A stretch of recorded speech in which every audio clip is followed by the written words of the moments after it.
Now, our final video in the series on proteins, we're going to be talking about the concept of protein denaturation, which is where the 3D structure of a protein unfolds itself, reverting to essentially only the primary structure of the protein. So in this fully formed protein, we're just going to assume that this is a tertiary structure and that this is only a single polypeptide. When a protein becomes denatured after it undergoes the process of denaturation, the intermolecular forces that hold the protein's tertiary structure together break, causing the protein to unfold into essentially what remains as the primary structure of the protein. Now, obviously, if the protein loses its proper 3D structure, this protein is not going to function as intended because it has lost the final shape that it needs in order to perform its function. The rest of the video will explain the 4 primary ways that protein denaturation can't occur, starting with a phenomenon that you can actually do at home every time you cook an egg. So for people that are unfamiliar with the chemical composition of the egg white, which is actually transparent and colorless before it is cooked, is basically made entirely of protein. But when you crack an egg over a frying pan and increase the temperature by turning the stove on, the egg white, which previously was colorless, undergoes the process of denaturation, and we can actually see the chemical change taking place because the color of the protein will change from colorless to a very obvious white color. Now, temperature change is relatively easy to explain in terms of protein chemistry, why denaturation happens. So remember that temperature is simply a measurement of the amount of kinetic energy that a given molecule has, which means the higher the temperature is, the higher the kinetic energy of a given molecule is, which means that all of the components within the proteins, especially all of the R groups that you find that make up the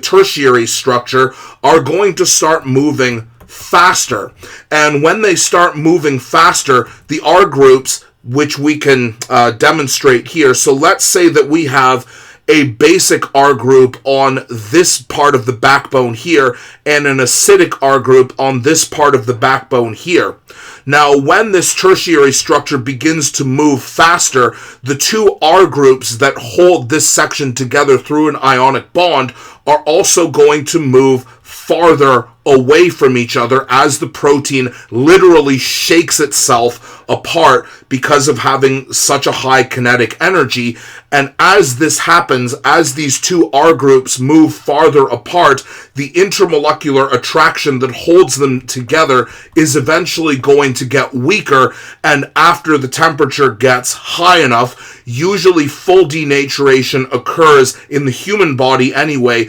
at temperatures that are higher than 40 degrees, where the intermolecular forces are effectively broken, reducing the protein to its primary structure like this. So from this graph, we can see that there is a direct relationship between a temperature increase and the rate at which proteins denature. So here we can see at a relatively stable temperature is the mature functional form of the protein, but as the temperature increases, we can see that as the backbone and the R groups of the polypeptide get farther and farther apart, the protein begins to lose its shape, eventually ending up in its primary structure form, where it has effectively fully denatured.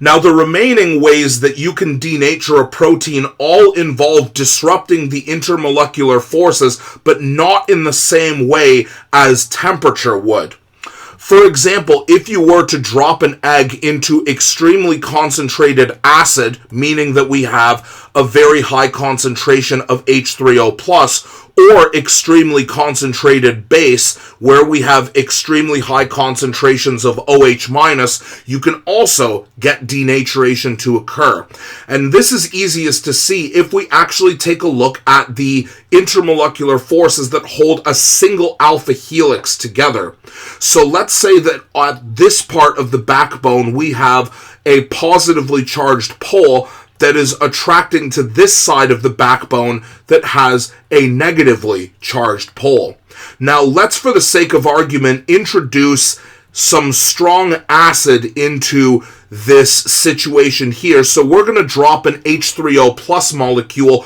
right here. Now, because the alpha helix is held together by hydrogen bonding, and because there isn't actually any ion on the alpha helix, it's just poles that are attracting to each other, that means that the hydronium ion has an even stronger positive charge than the positive pole does, which means the negative pole at this end is going to reform into an ion dipole attraction with the hydronium ion that is added here. In other words, introducing strong amounts or highly concentrated amounts of hydronium or hydroxide will cause new intermolecular forces to form in place of the old ones. Now, if this polar group here, if this negative pole forms an ion dipole attraction with the hydronium ion, what happens to the hydrogen bond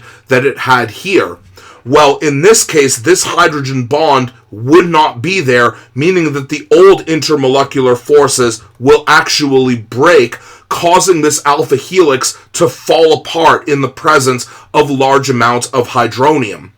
Now, if we were to say that instead of a highly concentrated acid that we drop this protein into, let's say that we're going to do the same thing with highly concentrated base. Well, now we have the opposite situation here. Now it's the positive pole that is going to attract to the hydroxide ion, because unlike this negative pole on the backbone of the alpha helix, the hydroxide ion has a full negative charge, meaning that the ion dipole interaction that forms is stronger, and therefore the old hydrogen bond that had held the alpha helix together is going to break, therefore causing this structure to fall apart. Now, if you understand why this happens, all of the other forms of disrupting protein structure to cause denaturation actually work the same way. So instead of with extreme pH, if you dropped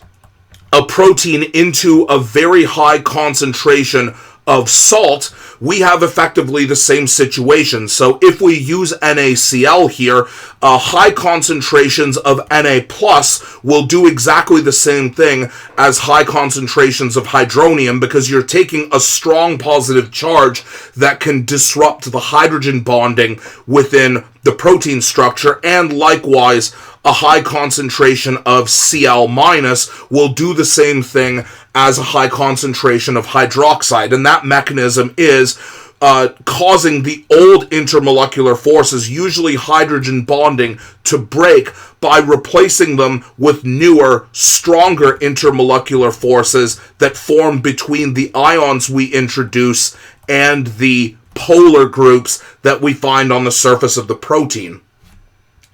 Now, related to this, although not an ionic compound, high concentrations of alcohol will also do a similar thing, because even though alcohols are not ionic compounds, alcohols are polar. So if we take a look at this alcohol here, this is actually ethanol, the same alcohol that we find in alcoholic beverages, and we can see that there is an OH group here, and the OH group is clearly polar, just like with water. Now, this means that if we have a very, very large concentration of ethanol, meaning that we have a lot of these ethanol molecules, that means that the polar groups in ethanol can form hydrogen bonds with the polar groups that we find in our polypeptide structure here. So here we see the positive pole on the hydrogen of ethanol forming a hydrogen bond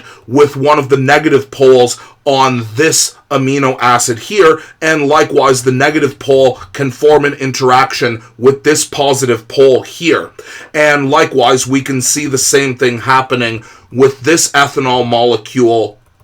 here. Now, because of the fact that the alcohol has formed new hydrogen bonds with each of these amino acids here, that means that the old hydrogen bonds that held the positive poles and negative poles on each amino acid, those are going to be disrupted as the alcohol replaces the hydrogen bonds that form between two different amino acids with hydrogen bonds between the amino acid and the ethanol molecules, therefore causing the old hydrogen bonds to break, just as we saw in highly concentrated acid and base.